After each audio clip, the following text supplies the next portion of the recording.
6 Jamaican men, a 14-month undercover investigation, dozens of illegal guns, and a trafficking network stretching across multiple US states.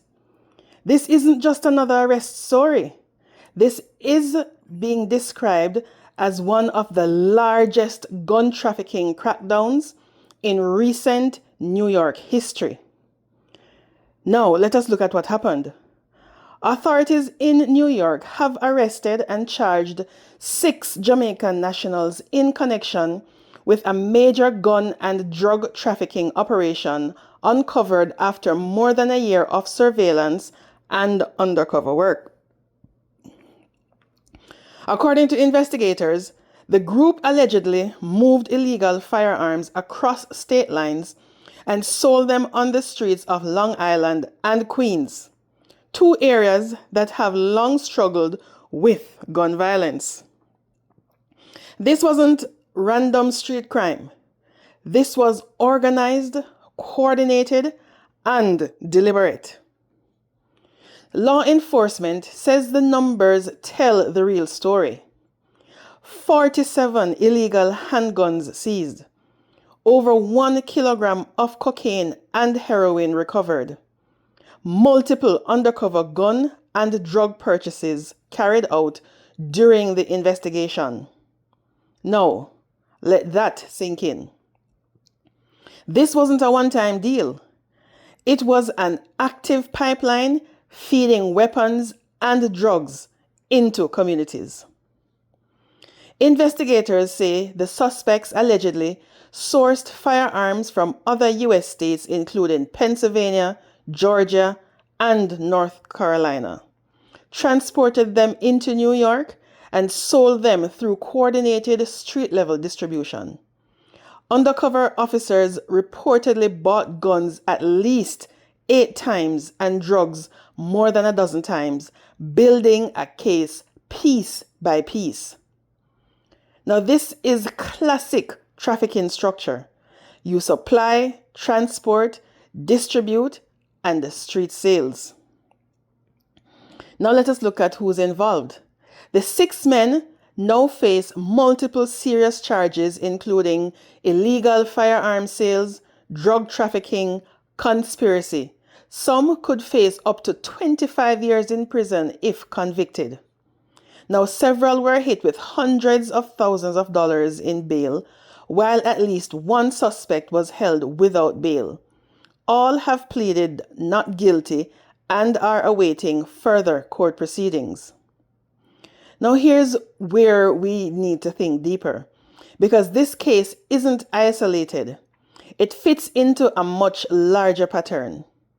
US authorities have repeatedly warned about interstate gun trafficking pipelines. Weapons are often legally purchased in states with looser laws, then illegally resold in stricter states like New York. These guns frequently end up linked to violent crime and organized networks.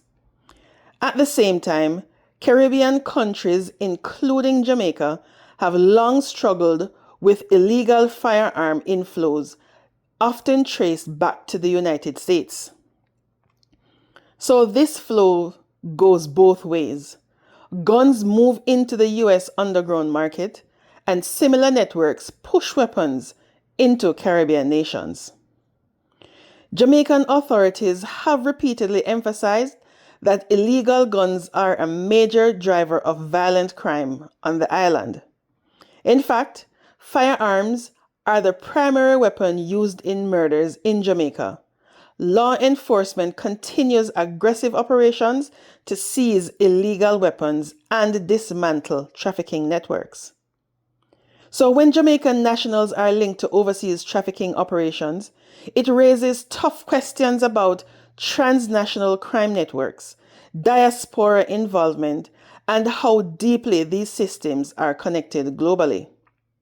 Now, officials are calling this bust a major victory. The investigation involved multiple agencies, including federal authorities, local police units, specialized gang and narcotics divisions. And this kind of coordination shows one thing clearly. Authorities are treating gun trafficking like organized crime, not just street crime. Now let's be honest for a second. Arrests like this look impressive, and they are. But here's the uncomfortable truth. If one network is taken down, another often replaces it. Demand for illegal guns hasn't disappeared, and trafficking routes are constantly adapting. So the real question is enforcement enough, or are we just playing catch up? Now, this case isn't just about 6 men.